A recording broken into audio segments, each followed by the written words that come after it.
গায়ক শোভন গঙ্গোপাধ্যায় এবং অভিনেত্রী সোহিনী সরকার যে প্রেম করছেন তা কারোর কাছেই আর গোপন নেই।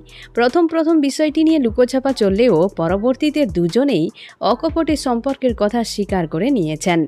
তারপর থেকেই তাদের প্রেমের ভবিষ্যৎ নিয়ে নানা রটনা শোনা গিয়েছে। তারকা জুটির বিয়ে নিয়েও একাধিক জল্পনা হয়েছে।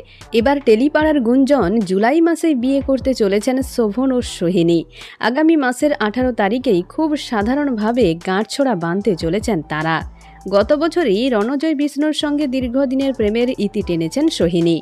অন্যদিকে শোভন ও অভিনেত্রী স্বস্তিকা দত্তের ব্রেকআপ হয়েছে। এরপরই শোভন ও সোহিনীর ছবি সোশ্যাল মিডিয়ায় আসে। তা নিয়ে শুরু হয় গুঞ্জন। যদিও প্রথমে এ বিষয়ে কেউই কোনো কথা বলেননি, পরে অবশ্য প্রেমের ব্যাপারটা প্রকাশ্যে এসেছে। এই মুহূর্তে সোহিনী ব্যস্ত রয়েছে অথৈ ছবির প্রচারে। এই প্রচারের ফাঁকেই নাকি বিয়ের প্রস্তুতি সারছেন তিনি। শোনা যাচ্ছে এই ছবির মুক্তির পরেই বিয়ের ব্যাপারে জোর কদমে নেমে পড়বেন। যদিও এই নিয়ে এখনও কোনো কিছু জানাননি সোহিনী ও শোভন। এখনই পর্যন্ত আবারও দেখা হচ্ছে বিনোদনের পরবর্তী আপডেট নিয়ে। ধন্যবাদ।